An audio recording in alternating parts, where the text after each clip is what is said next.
aku sendiri gak berani untuk nonton videonya itu karena malu banget.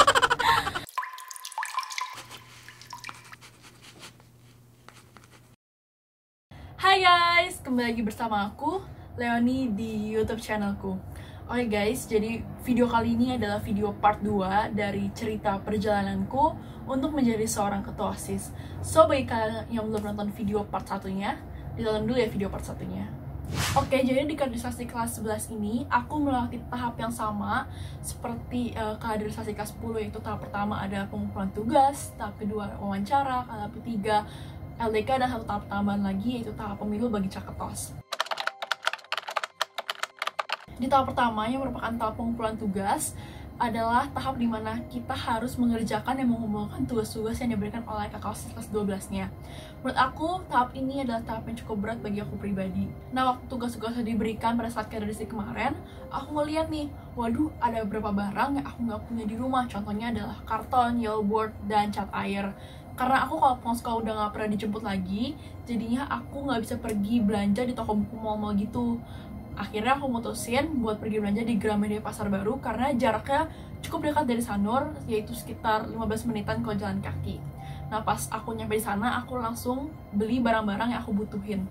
Aku inget banget waktu itu aku beli sekitar 5 karton yellow board gede, itu ukuran 30 x 40 cm, karena aku nggak tahu itu dipakainya berapa, jadi aku beli banyakan daripada kurang, mendingan aku beli banyakan gitu. Jadi kalau misalkan nanti lebih bisa aku pakai untuk hal-hal yang lain ke depannya.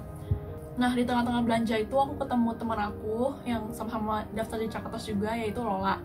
Jadi dia udah selesai belanja duluan, terus dia nanya ke aku, "Le, pulang naik apa?" Aku bilang, "Pulang sendiri loh." "Kenapa emang? Mau pulang bareng nggak? Ini mendung loh, nanti aku drop aja sampai di mana gitu." Terus aku bilang lagi, "Nggak usah, nggak apa loh, nanti aku pulang sendiri aja." Jujur gak enak banget karena apalagi kita kan beda arah, jadi gak enak gitu kalau misalnya nanti dia harus ngedrop aku di mana.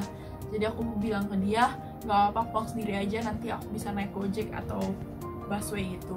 Akhirnya dia pulang duluan, dan aku masih pergi nyari-nyari barang yang aku perluin lagi. Nah, pas aku bayar di kasir, tiba-tiba hujan deras banget. Wah, parah sih. Itu aku bingung pulangnya mau gimana, karena aku niatannya mau pulang naik Gojek kan, biar cepat nyampe rumahnya, biar cepat ngerjain tugas-tugasnya juga, dan biar cepat kelar gitu.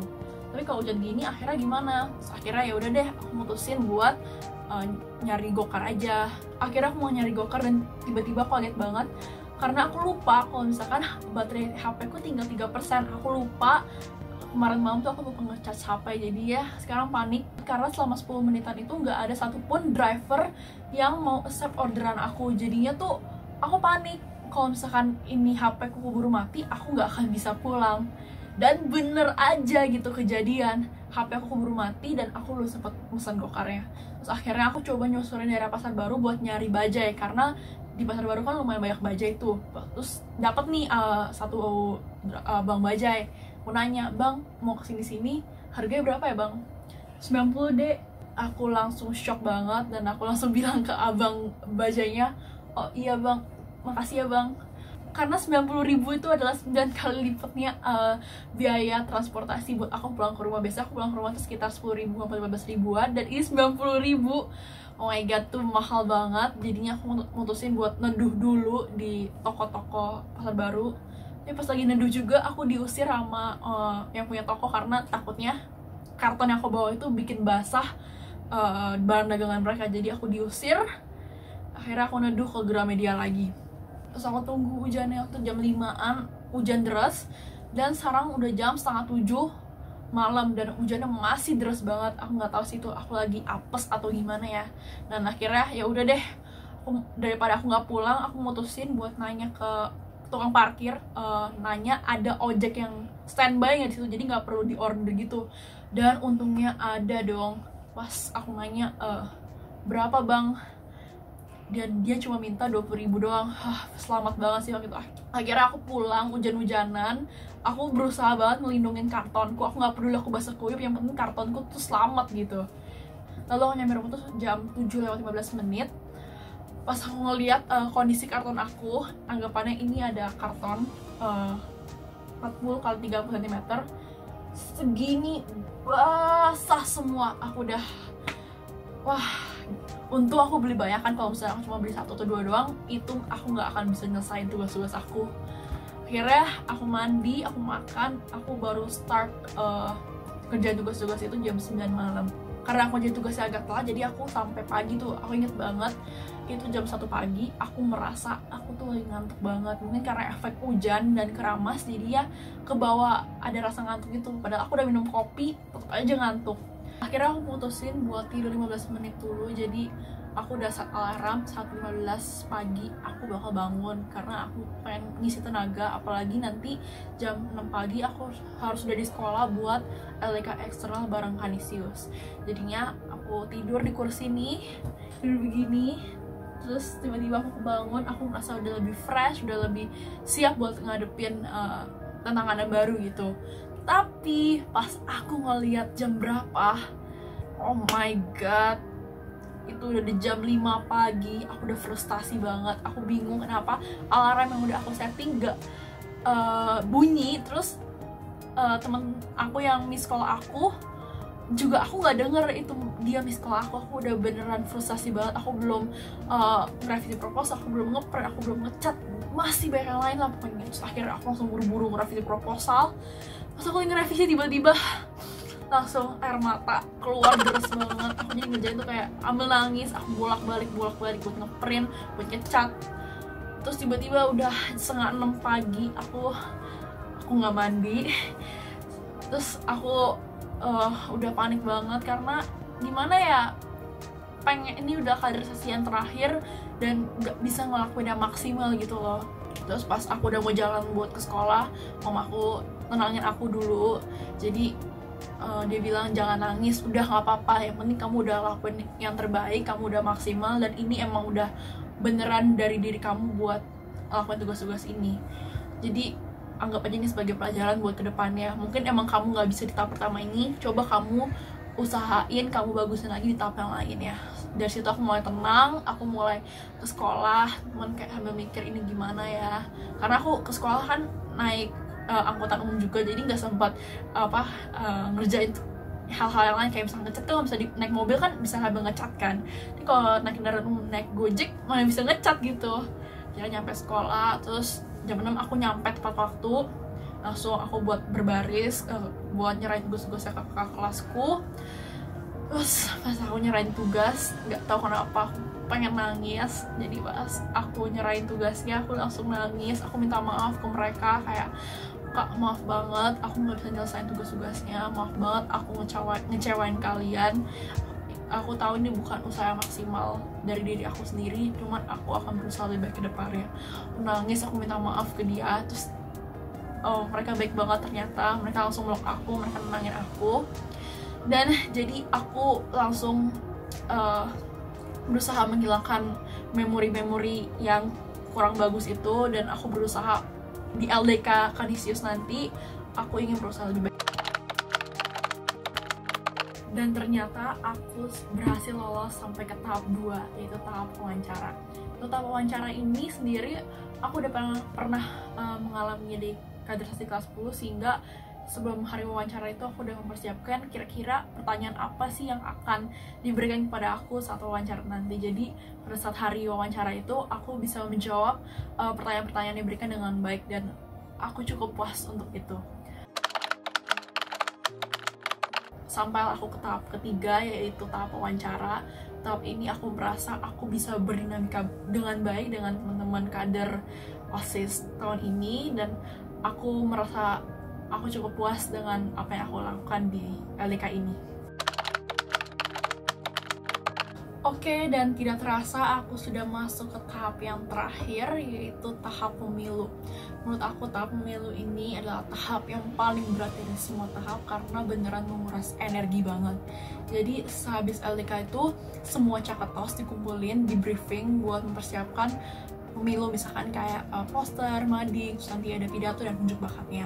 Untuk pembuatan poster dan mading ini diberikan waktu seminggu. Cuman menurut aku rada berat, karena ini kan udah masuk kegiatan belajar mengajar di sekolah kan, jadi tugas dan ulangan tuh udah mulai numpuk. Otomatis kita harus nyelesain tugas-tugas di sekolah dulu, baru nyicil ngerjain buat kampanye. Aku inget banget itu poster mading itu dikumpul hari Jumat. Jadi hari Senin sampai Kamis itu aku beneran sehabis pulang sekolah aku minta bantuan teman-teman aku buat bantu ngecat, terus bantu gunting, bantu nempel, bantu gambar, masih banyak yang lain. Itu sekitar sampai jam 6 sore. Dan waktu itu aku inget banget juga hari Kamisnya, di saat madingnya udah 60% udah mau jadi, aku baru nyadar. Jadi kan aku bikin kayak pintu gitu kan, jadi pakai engsel, jadi aku bikin pintu yang bisa dibuka gitu. Nah aku baru sadar kalau misalkan aku tuh butuh satu infraboard atau yellow board lah, apapun itu yang penting bisa nyangga si pintu itu. Jadi aku pikir ini bisa langsung ditutup, ternyata nggak bisa, jadi harus ada tambahan gitu buat nyangga si pintunya itu. Akhirnya karena udah nggak ada waktu juga, akhirnya aku mesen dari GoShop buat ke Gramedia Pasar Baru. Aku minta ke abangnya itu buat beli infraboard atau yellow board lah seadanya yang ada di Gramedia itu. Akhirnya jam setengah 7-an tuh si abang Gojeknya nyampe tuh di Sanur. Aku udah semangat, jadi abis ini aku udah siap mau pulang. Tiba-tiba pas aku nyamperin abang Gojeknya, ini ya dek, dikasih kantong plastik gitu. Pas aku buka, aku kaget. Jadi aku kan mintanya kalau nggak infraboard, yellow board kan. Tapi yang datang, tada, yang datang itu styrofoam.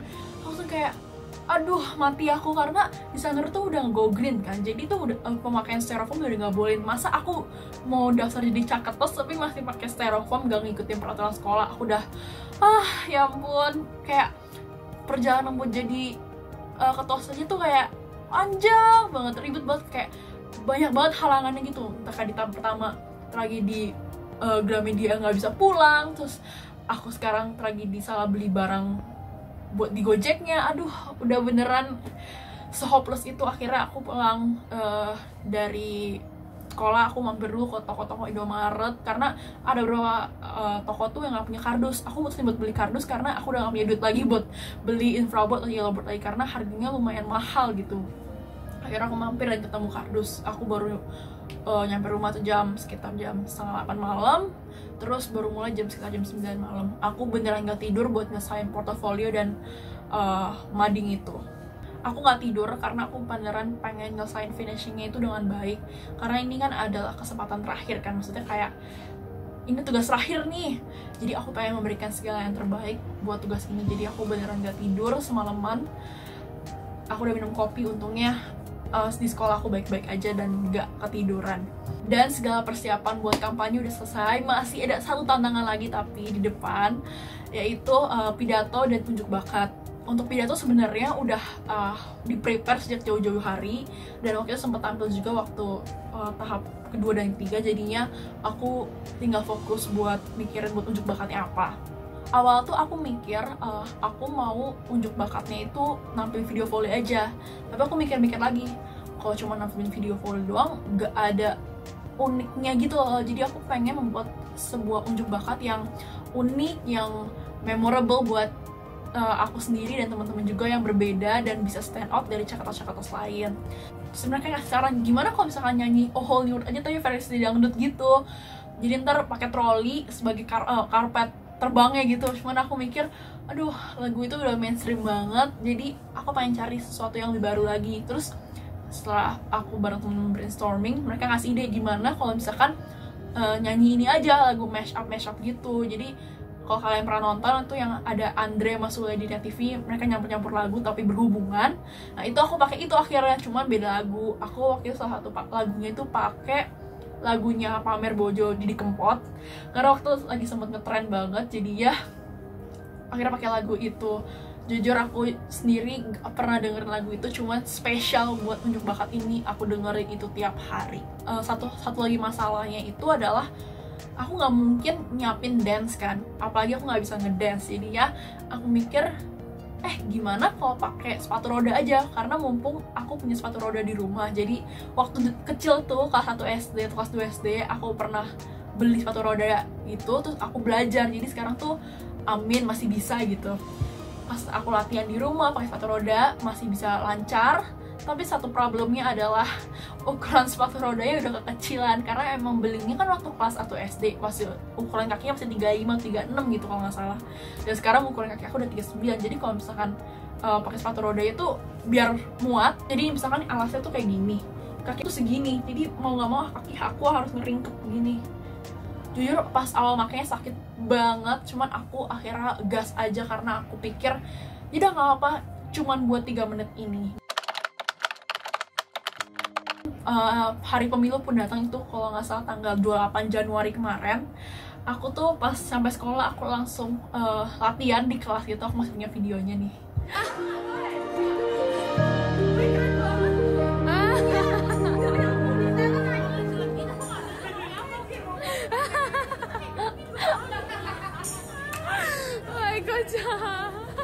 Akhirnya waktu tampil pun segera tiba. Sebenarnya aku udah gak terlalu nervous untuk pidatonya, karena emang dari kecil saat kelas 6 SD tuh aku udah berusaha belajar untuk mengatasi glossophobia-ku atau ketakutan berbicara depan umum. Waktu itu aku sempat ikut kelasnya Miss Meriana, jadi thank you banget Miss.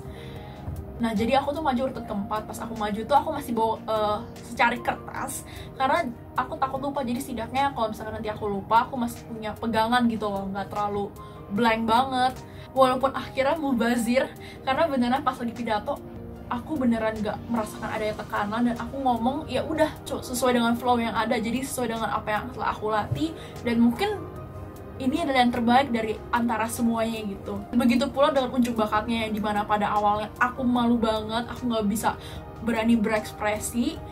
Entah kenapa pas saat unjuk bakat aku beneran udah all out banget, aku udah nggak tahu malu. Yang penting aku udah di panggung itu, aku udah melakukan terbaik gitu. Untuk unjuk bakatnya sendiri akhirnya aku jadi pakai video dulu, video main volleyku. Aku masih ada video mentahnya nih.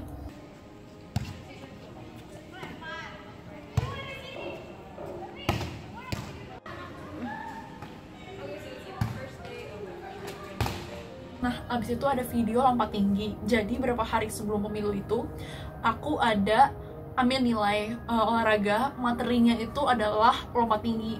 Jadi buat dapet nilai 100 itu, kita harus melewati ketinggian 120 cm. Itu buat dapet nilai 100-nya. Dan aku adalah satu orang yang berhasil sampai ke tahap 120 cm itu. Jadi aku di video nama guru olahragaku, dan ternyata aku bisa berhasil melewati tantangan 120 cm itu. Jadinya ya udah deh, aku masukin aja ke video unjuk bakatku.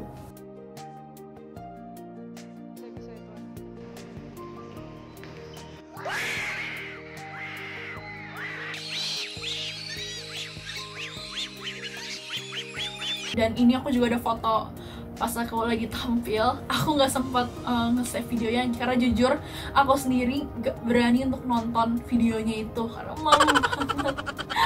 Oke, jadi di foto ini aku tuh pakai bunny hat, topi yang kayak orang Korea gitu. Terus itu aku pakai kacamata sama sepatu roda. Biar nggak sakit, aku mutusin supaya aku pakai kaos kakinya tuh agak dilebarin sih. Akhirnya aku ringkep gitu ke kaki aku supaya nahan sakitnya gitu.